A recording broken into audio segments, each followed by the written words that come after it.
So I've emptied my winter window boxes and I've taken all the evergreen out and stirred up that soil a little bit. And now I've gone to the garden center and gotten some great spring flowers that I'm going to audition and see what I want to put in here for early spring color. Now these are all plants that are going to hold up really well if the temperature dips down to close to freezing.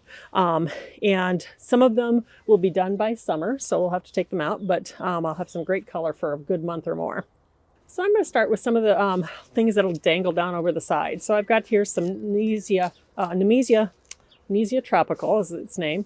I like that little orange color to it, a little bit of yellow, and I can put them kind of in the corners where they'll spill out. I've got a couple of them, and they'll bloom most of the spring. They'll kind of fizzle a little bit in the heat of summer, but if I leave them in and shear them back a little bit, I can keep them there in the fall, and they'll rebloom and they'll look really pretty in the fall as well when it gets cooler again.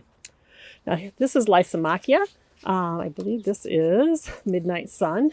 Now this is actually a perennial in a lot of places, and it'll dangle down. I want to put that in the front, I think.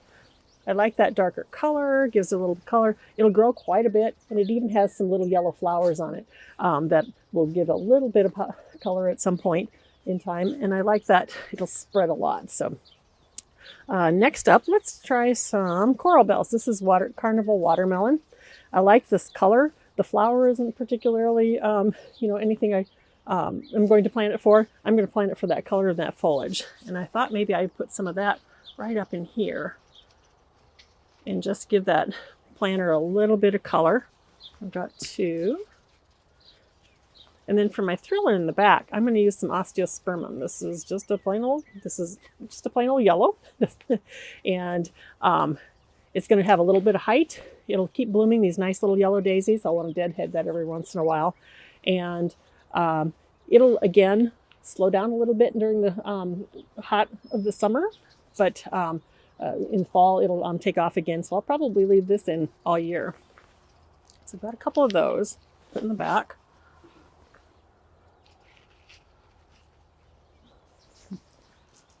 Now also for the back, I'm going to go with this Snaptini Sunglow Snapdragon.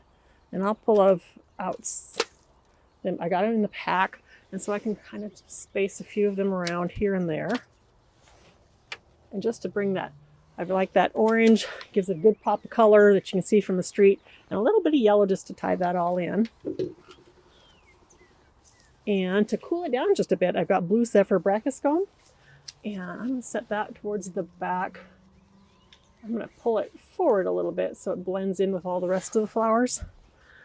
And then lastly, I'm going to use some little pansies, and these have no specific variety, but this time of year you can find pansies all over the place in all kinds of great colors, and they'll hold up really well, especially even if the temperatures get down close to freezing. So I'm going to tuck some of them just here and there all along the edge and bring that color right up.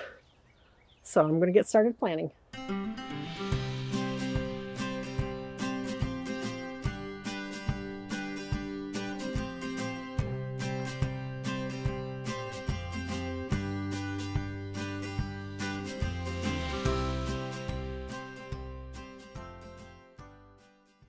Okay, so I've got it all planted up, and all I need to do now is just to water it in and settle it all in. But I'm liking the way this turned out, and some of these things can stay in all summer, like the Lysimachia and the coral bells, and probably the osteospermum, and even the snapdragons might hold up all summer. So now if it gets to where the pansies look a little tattered and fizzling out, I can pull those out and put some interesting little summer annuals in there, like maybe some petunias or marigolds, and something that'll take this hot spot for all summer.